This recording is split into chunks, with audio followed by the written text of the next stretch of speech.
5, 4, 3, 2, 1. Assalamualaikum warahmatullahi wabarakatuh. Halo sahabat Chip, kita ketemu lagi dengan saya Eli Mulyadi di podcast JTI Innovation. Kali ini kita masih tetap bersama dengan Mbak Damar, sama seperti di podcast sebelumnya. Cuman kali ini kita akan membahas tentang lika-liku laki-laki, lika-liku bagaimana penelitian itu bisa masuk ke Q2.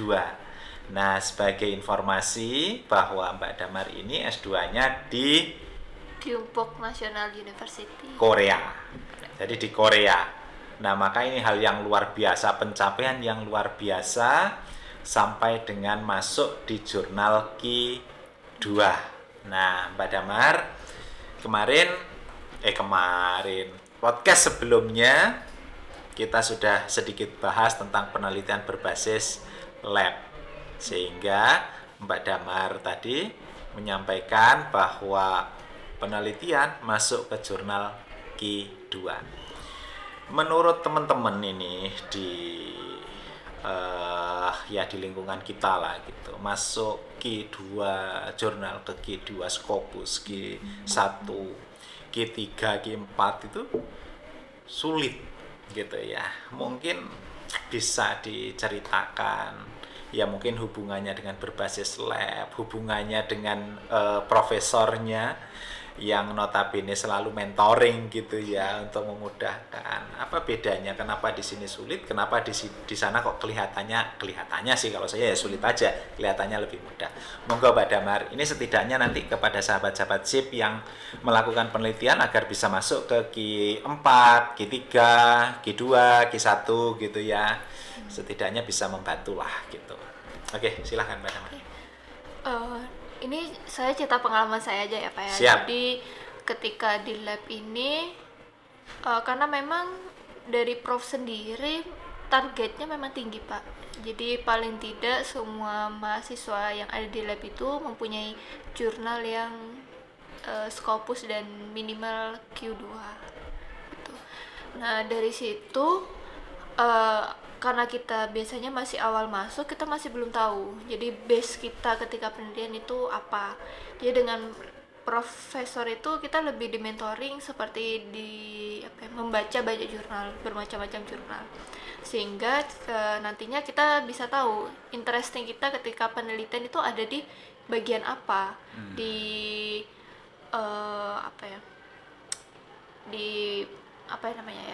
Bagian atau metode apa seperti itu. Nah, untuk saya sendiri ketika saya belajar banyak jurnal, saya tertariknya lebih ke computer vision.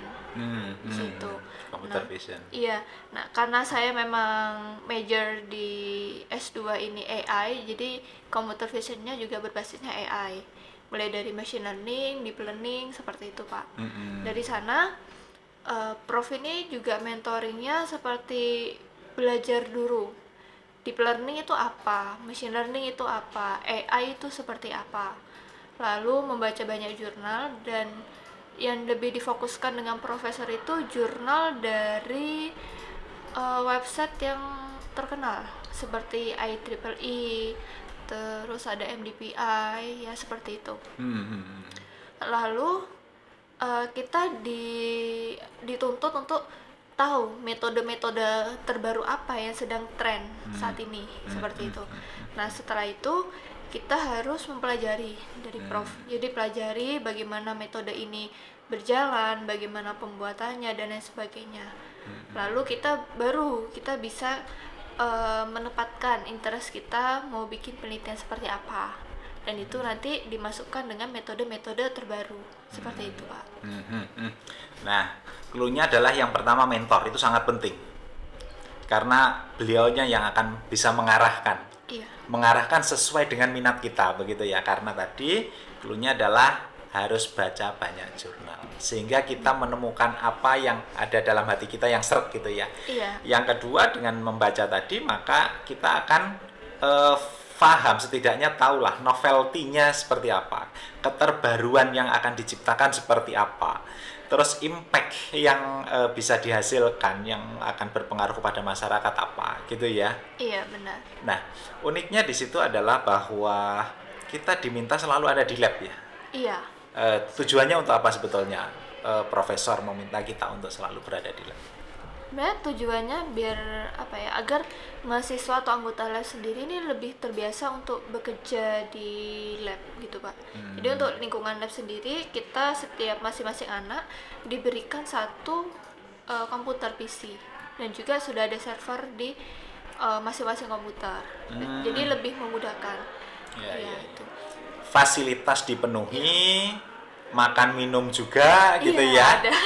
Sehingga otak ini, hati ini betul-betul sudah fokus pada penelitian tersebut gitu ya. Iya. Ini mungkin yang menurut saya sedikit berbeda dengan di sekitar kita gitu ya. Iya. Karena kadang kita ya pikirannya kemana-mana. Apalagi mungkin yang tua-tua yang sudah berkeluarga gitu ya, kemana-mana. Kebetulan Mbak Damar kan belum berkeluarga, jadi bisa fokus ya, bisa fokus penelitiannya. Ini yang menarik penelitiannya di bidang AI ya, Iya. artificial intelligence ya. Ini yang menarik. Apa yang menarik di artificial intelligence untuk saat-saat ini dan ke depan? Sebenarnya kalau berbicara tentang AI ini banyak sekali Pak. Terutama prospek ke depan ini sangat terbuka lebar, baik dari berbagai aspek. Nah kebetulan karena saya kemarin interestnya di bagian pertanian, saya ambil AI untuk di pertanian. Iya, di situ pun fieldnya juga banyak sekali Pak. Mulai dari yang hanya sekedar mengklasifikasikan hingga sampai apa tuh namanya, menganalisis dan juga melihat secara real time tentang suatu keadaan kayak gitu juga banyak sekali. Dan itu selalu berkembang setiap tahun. Atau mungkin ada perbedaan fasilitas juga ya untuk penelitian di kita ya. Iya. Artinya kita servernya juga masih perlu di-upgrade lagi untuk mengolah data yang begitu besar. Iya, ya. benar. Kalau saya baca tadi sekilas tentang penelitiannya tentang deep learning ya. Iya. Tentang deep learning. Nah, spesifikasi seperti apa mungkin yang diharapkan agar betul-betul datanya bisa terolah dengan baik, utamanya server ya, laptop dan lain sebagainya. Nah, untuk penelitian sendiri itu semua mahasiswa menggunakan laptop yang ada di bukan laptop, namanya komputer yang ada di laboratorium karena sudah tersambung server seperti itu. Jadi mahasiswa ini hanya tinggal mencari data. Data sudah disediakan di sana berarti? Tidak. Ya, jadi data ini kan ada yang bisa secara online, ada yang bisa mengambil secara langsung gitu. Tapi rata-rata untuk AI sendiri banyak yang mengambil secara online karena banyak open source di situ. Ini luar biasa ya, sampai masuk ke Q2 ya. Saya juga belum bisa membayangkan nih. Saya masuk Q3, Q4 aja masih bingung nih caranya bagaimana gitu. Tapi setidaknya kita harus tetap semangat agar bisa masuk setidaknya Q4, Q3, Q2, Q1 ya. Kalau Q1 ini impact-nya yang begitu besar ya. Iya. Iya, iya. Kalau tadi impact-nya berapa tadi? Pak Fit berapa tadi impact-nya? 3,5 atau berapa? 0,5? Impact factor. Ya wes nantilah Saya impact juga lupa faktornya. ya.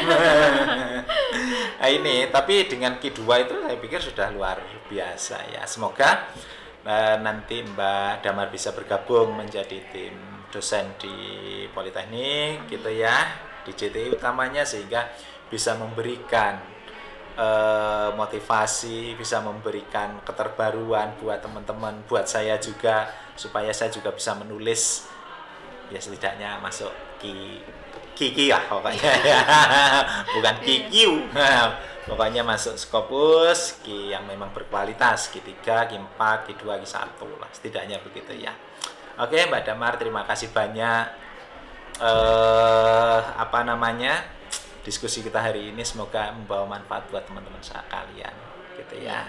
Sekali lagi terima kasih ya. Sama-sama Pak Eli. Oke sahabat SIP, Cukup sekian dan terima kasih. Semoga bermanfaat buat kita semua. Assalamualaikum warahmatullahi wabarakatuh. Waalaikumsalam warahmatullahi wabarakatuh.